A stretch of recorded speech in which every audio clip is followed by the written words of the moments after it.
Some conversations stay in the room, these ones don't. Welcome to Talk of the Town by the Block, where we sit down with interesting people to talk about interesting things. I'm Nikki, your host, and today we're joined with Mr. Hamed Amiran. Thank you for being here. Thank you for having me. Of course. So, first of all, how are you doing with the whole situation? How's everything going? Hope everyone is safe. I mean, Alhamdulillah, everything is very good. We are very blessed to be in Dubai Yeah. and in UAE. And under this leadership that we have, we are truly blessed. You know, everything is under control and we barely feel anything. Yep. And it's business as usual and people are working and everything is going on as it should be. Yep. And we're very lucky to have that. So, just before we start, I want to play a quick game for an icebreaker. Okay. So, I'm going to say one word, and I want you to say the first thing that comes to your mind. Sure. Okay? Ready? Success, Peace, happiness, family, failure, lesson, money, comes and go, risk,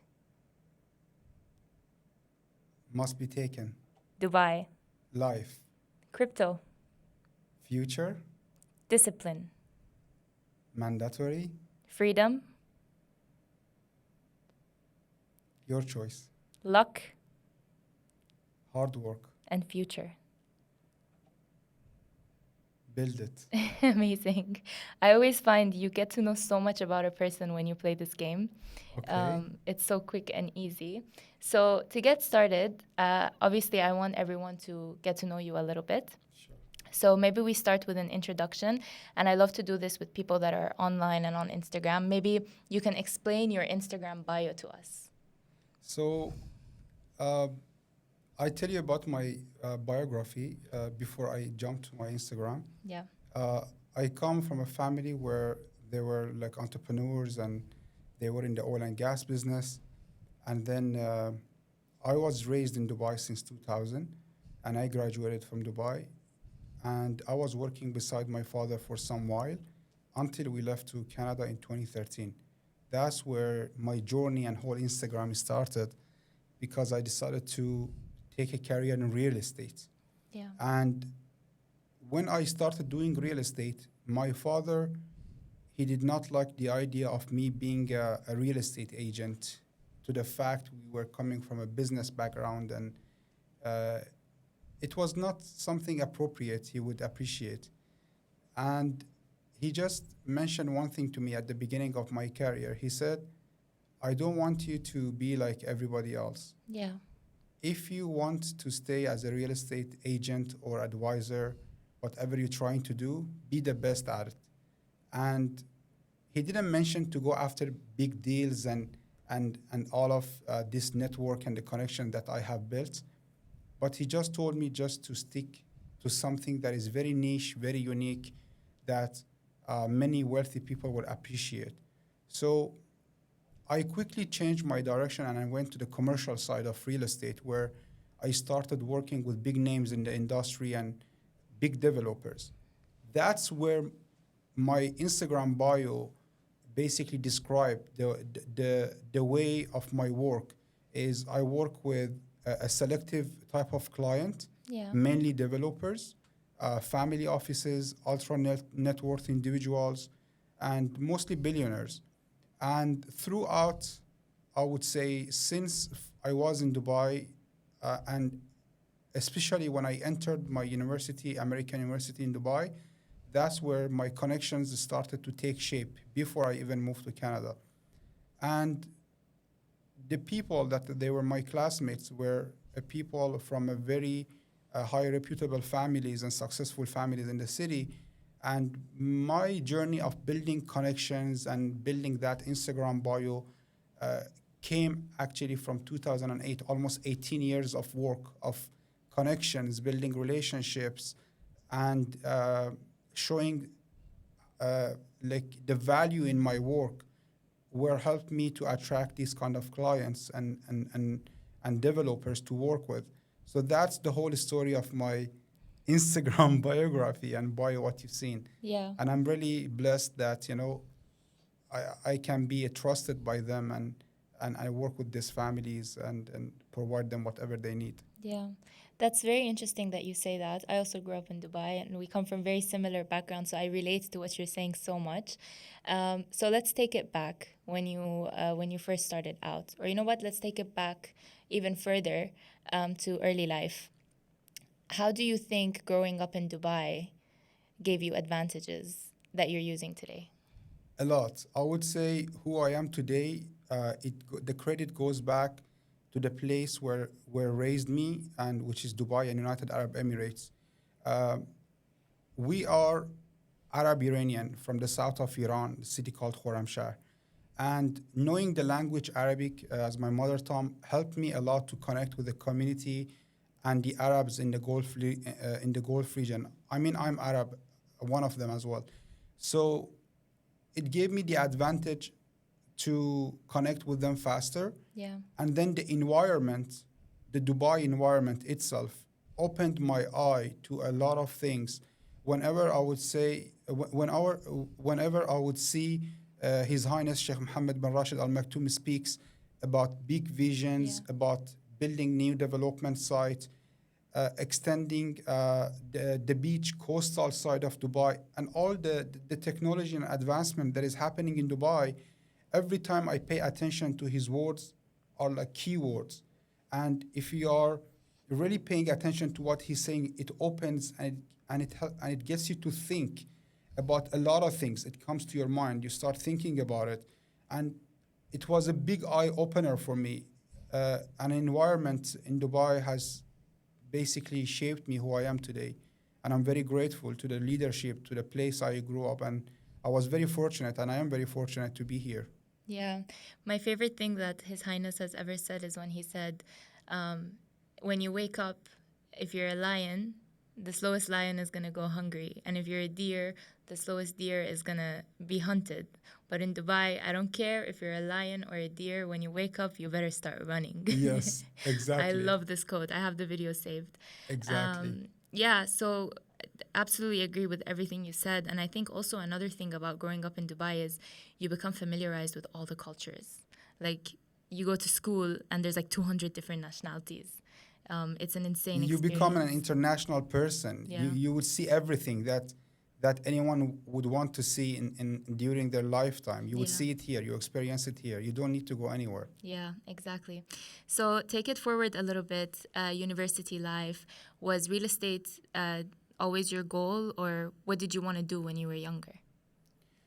So I'm a bit stubborn when it comes to taking the lead and not listening to others, and that was one of the main things that um, I would say made me unique to choose my own path and start from zero. Like with all the support and the help that I had from my father, he passed away in 2021. Allah yarhamah. Um I started real estate at some point from zero, and when I went to Canada, I started from door knocking. I was working for companies where we used to sell energy for $100. We used to go and door knock -10 degree in the cold weather. We were in the like hot. We were spoiled in Dubai, and we had to go to uh, do a door knocking door by door and experience the hardship and sell those energy contracts uh, and to get paid for each contract $100. And then I started another company which I was selling gold and diamond iPhones to very high net worth individuals. I was making them in Dubai. I was shipping them to Canada and distributing them. So those small businesses here and there helped me to basically establish my network of people more and more. And and finally, when the 2 3 businesses that I tried, they didn't work, but they helped me to get to know to Canada and the culture and the people.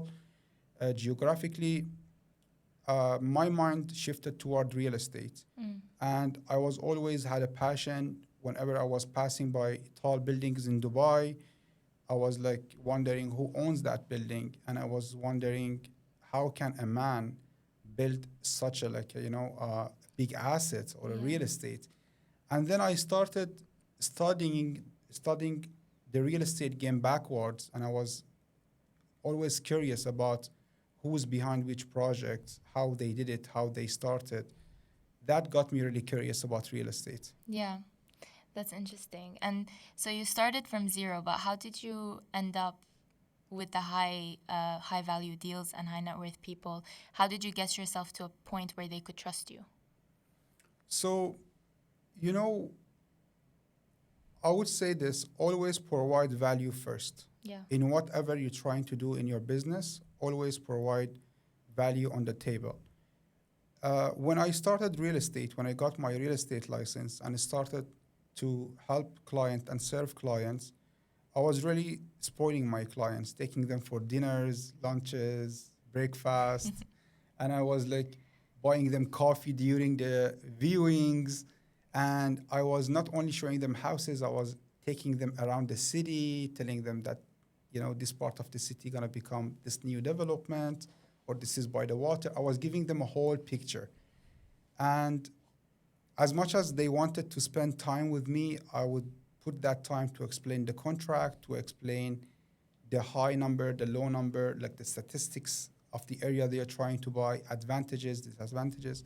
So when I did this practice and I put a lot of time on one single client, that client referred me another client. Yeah. And they talked about my services.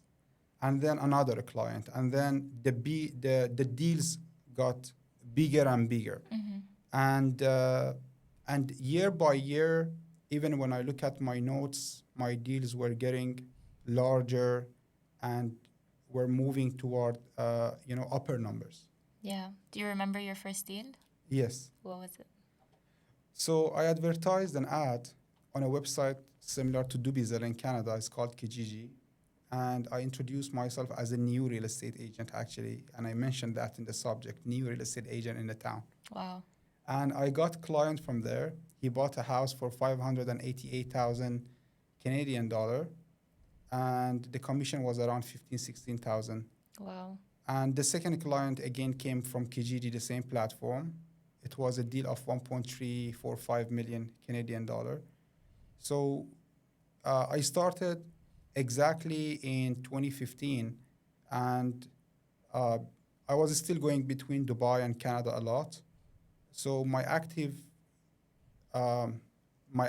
time during real estate of that year was 3 months, and I closed about close to $100,000 in real estate commission in my first year, in my first 3 months before I moved to 2016. Wow. Yeah. That's amazing.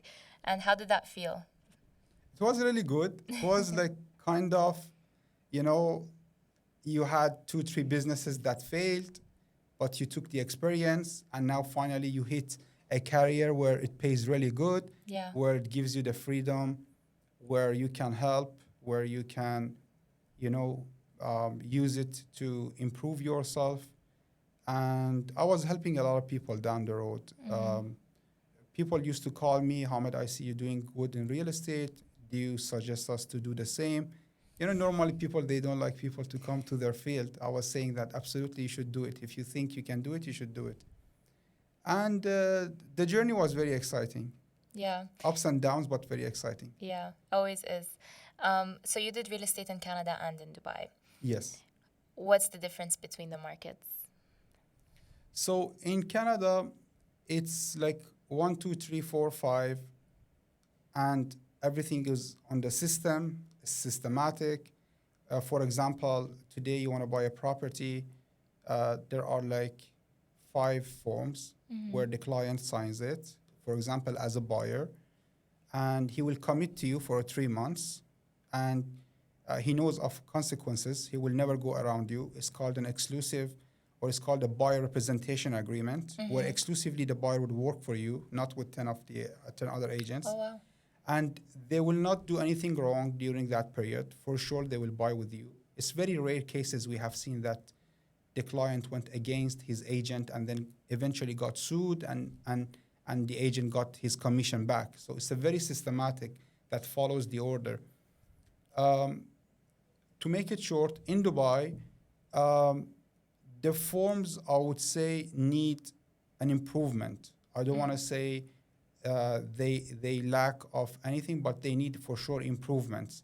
And it needs improvement in the way that the contracts has to be more binding. It has to be more legal consequences for the both clients and the agent, and it has to follow an order in order the deal to be closed. For example, and the second thing is in Canada, once we do the paperwork, we sign the deal.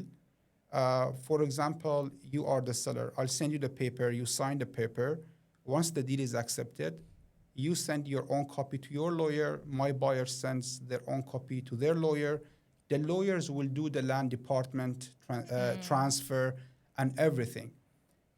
This is the second difference. While here in Dubai, you see the agents, they go themselves to the land department, they took the paperwork, and they try to close the deal through the land department. Versus in Canada, the lawyers will do it. They charge a very small fee of 1,500 Canadian, depends between lawyer to lawyer. So I would say Canada is more systematic in terms of paperwork. Second of all, lawyers will take care of the work after the agreement is signed. And during the deal, during the period, if there is anything that the agent has to do for the client or for the homeowner, it will be done through the agents. And in Canada, no one can say, I have this property, unless it's truly his exclusive listing signed with a client. Versus in Dubai, everyone says, I have this property. Yeah. And then it comes from 5-10 different sources with a different pricing. Yeah. And it's just need more alignment and more law in a place to systemize the real estate. That's what my thought is. Yeah, I absolutely agree. I hadn't thought about it, and I don't think I'd ever heard in Dubai that like the buyer signs an exclusivity agreement with the agent for a period of time. In Dubai, buyer or a seller signs a piece of paper called Form A or Form B, where he signs the exclusivity with the agent, but it's two forms. One way is he can commit to you, and he also can commit to others. Okay. And also, there is another way that he would not let you to list it online. Versus in Canada, in the form, when you sign it, there is 2 sections. It says exclusive or it says MLS. MLS is our online system where all the public has access to. For example, in Dubai, you have Property Finder and you have Bayut and Dubizzle. These are for public. And no one has access to the inside information of those systems. In Canada, we have House Sigma, we have Realtor.ca, and we have Zolo. This is like a public information. And in terms of the contract, it goes to our own agent directory, and no public information has access to that listing. Only us as an agent can pull up, for example, the seller name, the property address, or whatever information. The most importantly is the seller name when the property goes online. In Dubai, when the property goes online, there is a way, even if you are not an agent, you can go and find out the seller's information. Yeah. And if your exclusivity is not 100% in a place, other agents can contact the seller, what's so-called your client, and make a deal with them as well. Yeah. Very interesting story. One of our office agents got a listing for 200 million, and he placed a very big event and party in that property and spent a lot of money on it. And then a week after, he found out that the property was sold and transferred, and he was under exclusivity. So I don't know what kind of rights he has. Wow. But I was like a bit surprised and shocked that how can this happen? Oh my God. How an agent can go and put all this effort to promote this property and bring all these high net worth individuals to see the property. Yeah. and then apparently somebody from that party or from that event Sold has it. sold it to their own client through the seller. So I think we should be more careful. Yeah. The business is really uh, very speedy in Dubai. It's very fast. The Yeah. deals are happening really fast. Like, as His Highness Sheikh Mohammed bin Rashid Al Maktoum said, if you are in Dubai, you gotta run. Yeah. You Start have to running. run. And that's a very good thing because nothing can stop you from making a deal today. Yeah. If you want to make a deal today, if you want to make a money today, like now, you can make it now. If you want to be lazy and do it tomorrow, you can do it tomorrow. So these are little differences, but Dubai, it's a very proactive city. It attracts capital. It's where when you put your hard work, you get the result very fast. In Canada, it's not like that. In Canada, the people are very hesitant. Everything is paperwork. They are very careful what to sign, what not to sign. And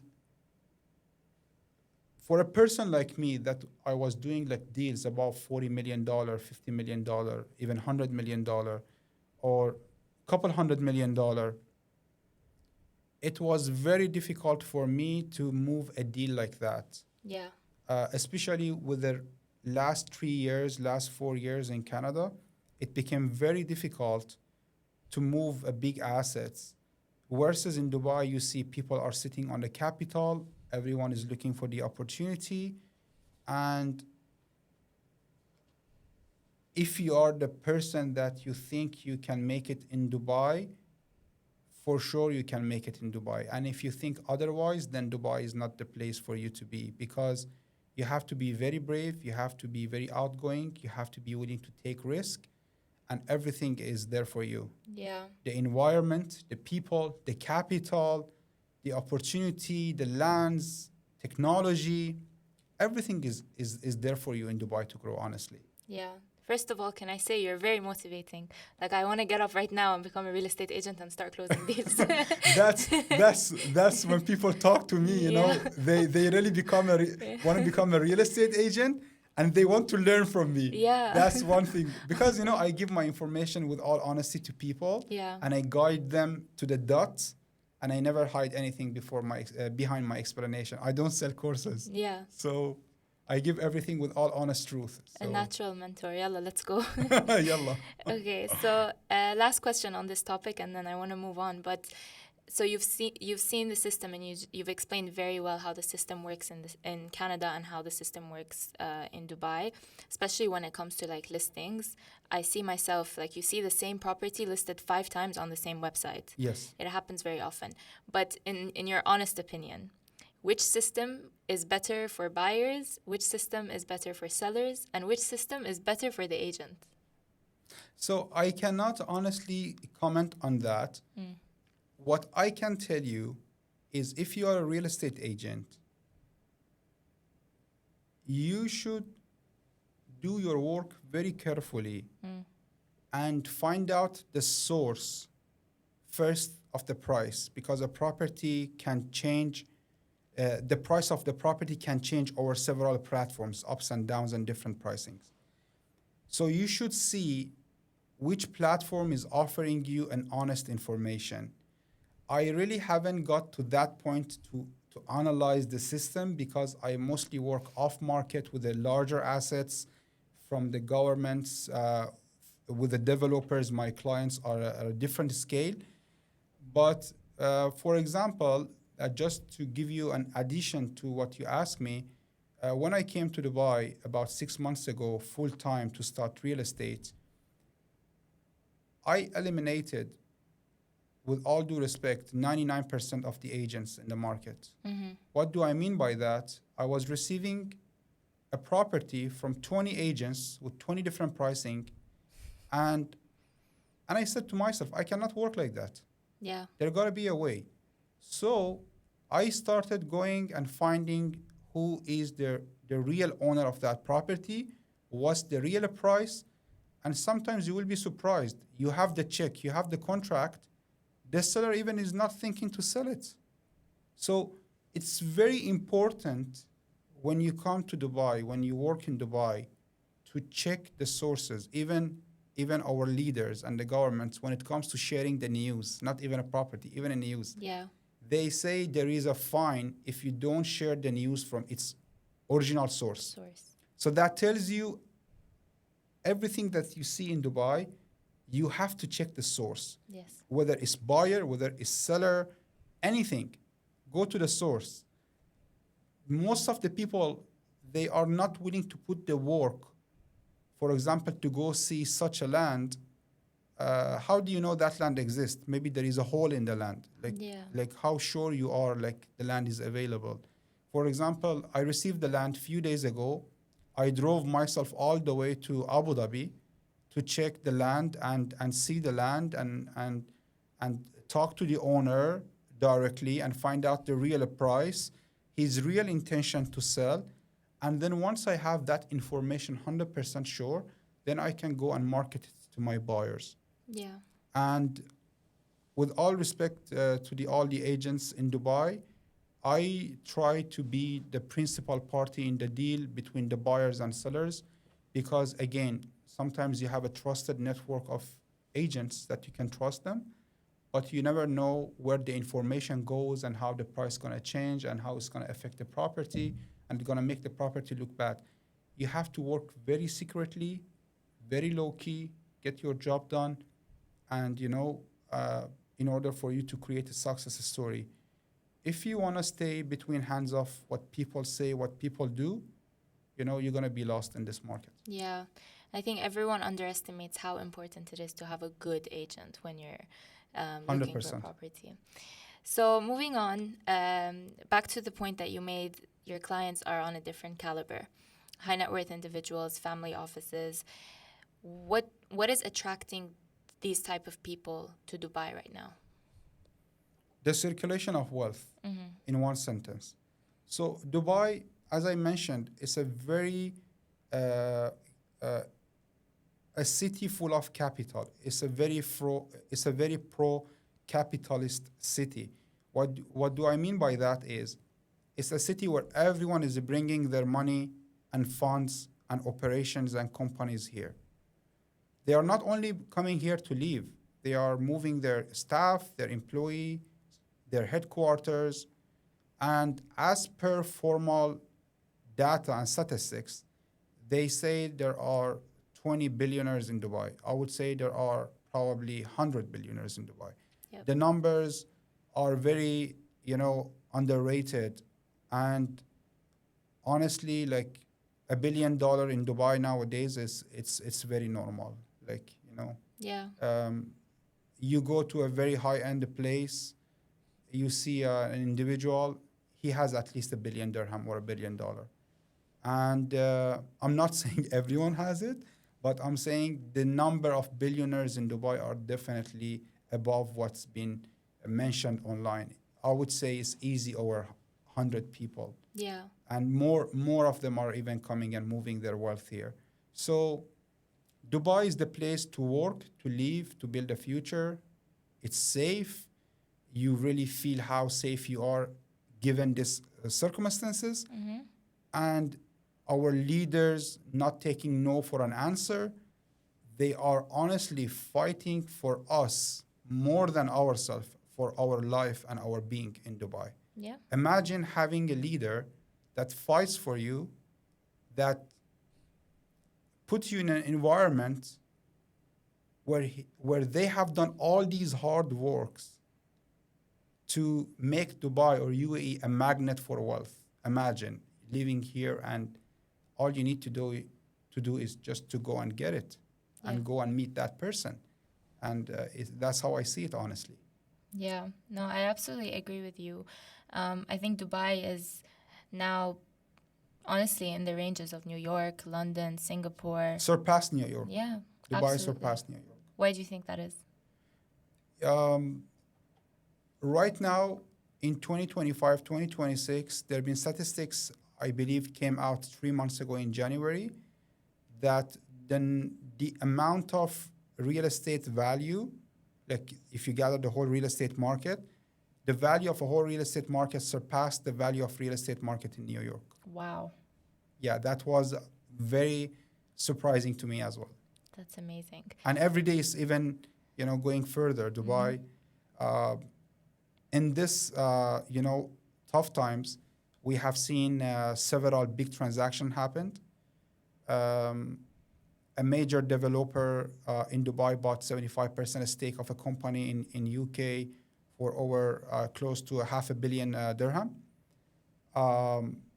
They sold $115 million penthouse. They sold another 25 million full floor, I believe, penthouse again in Palm Jumeirah. Wow. Another villa in Amali by Sajwani family and his sons and daughter. The company is owned by Ali Sajwani and Amira Sajwani. They just sold a villa for 220 million dirham. Yeah. These numbers are real. Transactions are happening. You can check it in land department. It's being transferred. Title deed being transferred. It's a real transactions. And believe it or not, people who were sitting on their cash in this market, they are so eager to go after and buy even more. And it's just so motivating for them that, there is no room for the weak people in Dubai. Yeah. If you are weak and you want to give up your property, there is a lion out there waiting for you to grab it. Yeah. So that's exactly what we are seeing nowadays. And billionaires and people who have money, they are really, watching out for deals. Yeah. Yeah. So, just on the topic of capital coming into Dubai and high net worth people being attracted to Dubai, what's a very common mistake that you see newcomers are making? Not enough due diligence. They go out with their agent for a dinner or a party. They become brothers or they become sisters for life. خلاص. Love from the first sight. And, the next thing they signed on the paper, they don't even know, they haven't even done enough analysis. My strategy for analyzing a real estate property, because to me real estate is a universal language. For example, today I want to buy in Palm Jumeirah. I would go to the time where the numbers were at lowest, for example, in 2018. And I check how from 2018 the numbers have changed and have progressed. For example, a price of a property in 2018 was 20 million dirham, 20 million dirham. Today that property is 100 million dirham. If my client wants to buy a property today for 100 million dirham, I would try to be very careful giving him that property for 100 million dirham. I will try to buy him the same property and negotiate as much as I can for 85 million dirham, for 80 million dirham. You don't let your buyer to purchase the max amount or the max price per square foot because you think the price gonna go higher. I'm sure the price gonna go higher over years. That's how real estate has been. But you have to take the what if factor in the business. What if? So always be careful when you are deploying your client capital. Study the project, study the developer, and there are always opportunities. Be patient. If you have money today, don't be like, oh, I gotta get my money out of the bank today. Just be patient. For your money, there is a lot of opportunities. Yeah. And one good client, once he make a good money from that property, he will bring you another client. Yep. So I would say to the buyers out there, do not rush your money and decision.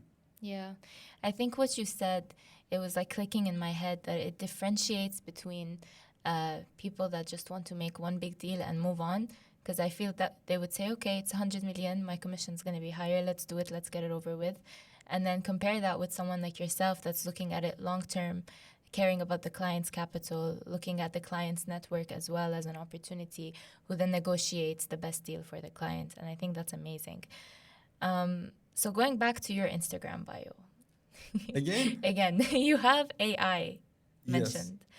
Why? Tell me about your interest in AI. What are you doing in AI? So um, I have to mention this quote of Mark Cuban where it says, do whatever you got to do and put all your power and focus on AI. That really triggered me why such a billionaire has to say that word about AI. And then we see all these applications every day popping up, creating videos, creating images, softwares, running companies, robots, cars, pretty much everywhere you apply this AI, it becomes less less costly for you. You will become more efficient, and your business operates better and faster. So I started learning about AI 3, 4 years ago, where uh, I started to teach myself how to apply it to my business and how I can make a second business out of it, whether in real estate or if I can help any other companies to grow through AI. So I'll give you one simple example. You have ChatGPT, and you have, for example, an account that is monetized on YouTube or Facebook. Through creating AI videos, there are channels today, a teenager somewhere in the world making 100,000 US dollar a month Mm-hmm. just by posting consistent content through AI. So that's one simple, a fraction capacity of AI is doing to the income of people.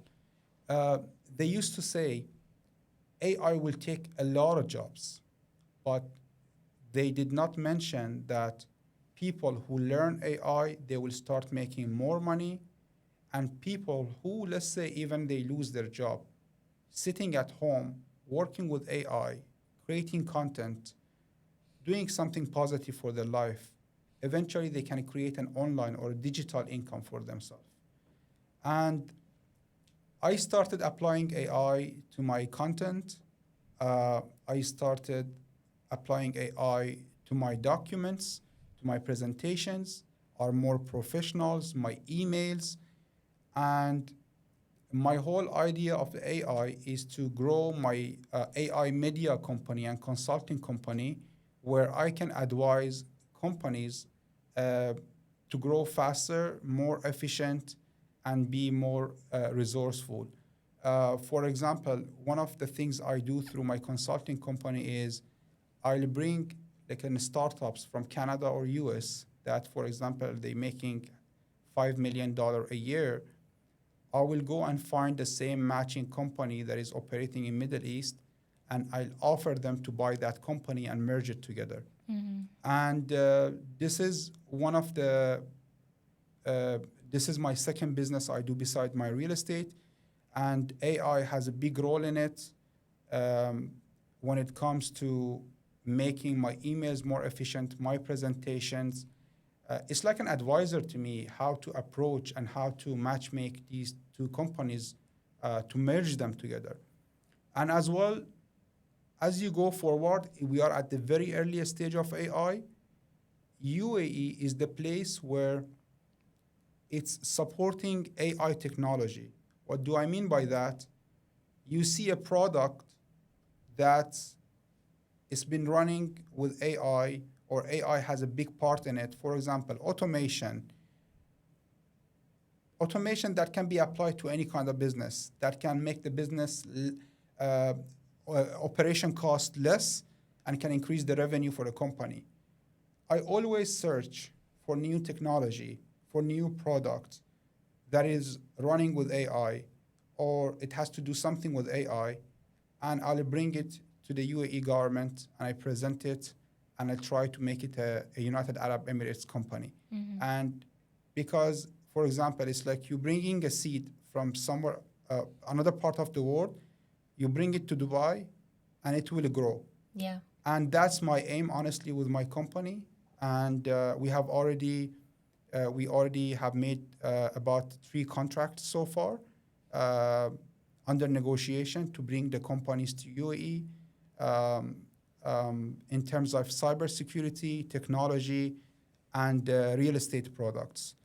Real estate products is a kind of a product where it elevates the home in terms of the AI and efficiency, and honestly, a day by day, I'm seeing more surprises. I'm seeing more stuff coming out of AI. Yeah.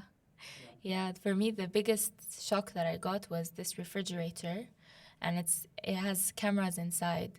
And when you run out of like milk, for example, it will automatically order it for you from Order on. for you. That's crazy. Like you don't have to do anything. You just Yeah, relax. yeah. So on the topic of AI, how do you see AI being applied in real estate, aside from like the physical automations and things that we're doing? Um, Honestly, I'm always creative when it comes to ideas. One example that I can give out very loud, and I think whoever makes it is going to be the winner. I think all real estate applications has to go through an app where managed by AI, where you do one signature. You will first read all the forms through the application. For example, you are buying a property, and the application links all the parties Yeah. where no one can go around anyone, where the forms and the regulations are there. All you need to do is to sign, and then the forms automatically get sent to the land department, and the land department transfers and closes the deal automatically without you need to go there and transfer the file. And then the money goes, for example, from the land department or a lawyer office to the brokerage, and the brokerage will pay the real estate agent. I would say all of that work can be automated through AI and through an application where will makes, you know, imagine you buying a product online. Yep. I would say real estate has a potential to become like that. For example, you open up a Dubizel, you see a property, you can buy it. Of course, you need to see the property, but through that link, after you check the property, you inspect the property, you can do the whole paperwork online. You don't need to create or become creative in creating NDAs, Yeah. NCNDAs, Form A, B, C, Yep. Form F. Everything can be automated through one single app. Yeah. So you mentioned Amira Sajwani earlier. Yes. And you know that she's tokenizing properties now, Yes. which is basically what you're saying. It's like you're buying something online, contracts are automatic, smart contracts, you get it done. What are your thoughts on tokenization? Tokenization is a beautiful thing, honestly. It gives you an opportunity, instead of keeping your money in the bank, if it's even $10,000, you will just buy a property with the amount you have, and that property will appreciate, and it will bring you a value in the future. It's definitely better than the money in the bank. And I know there are basically a few companies that they are working on a different form of tokenization, where it will start a revenue generating model for you as well. For example, you have a stake 10% in that property, so whatever that property generates in the rental yields, You get it. it will be distributed as per your stake, and your share as well increases in the property. You can reinvest that money to increase your share and your stake eventually. So imagine owning a 10% through tokenization and taking that rental back, putting it toward your equity. I think if it goes up annually 7%, after 10, 12 years, you doubled up or tripled your money. So the opportunity is huge, I would say. Yeah, absolutely. And I think her platform, Pripco, they started this, the Yes. revenue one, which it's so cool. I can't wait to see where that goes. So just to close off the podcast and have a nice ending, if you could give your 25-year-old self one piece of advice, what would it be? Build meaningful connections and relationships as fast as possible. Use your time efficiently with the people who are absolutely better than you. and wherever your energy goes, that's basically how your results gonna look like. So pay attention to every details in your life, the people you hang out with, listen to your family advice if it's good, and just try to fail as many times as possible, as quick as possible, Yep. because time is something you cannot get it back. So imagine you were 20 and 10 years passed. Even if you haven't achieved anything in those 10 years, you could have failed 1,000 times. Yep. Now you are a person that's that have a whole life in ahead of him, with a whole lot experience that you have gained from 20 to 30, and then you can take that experience to apply it to your business. Learn, learn, learn. Learning is the key, honestly. Fail as much as possible, as soon as possible. As quick as possible, I love so that. you can finish and move on to the next one. Yep. You Beautiful. know? Yeah. Thank you so much for being here today. Amazing conversation. Thank you for having me. Thank you for your time. And thank you guys for watching. Thank you.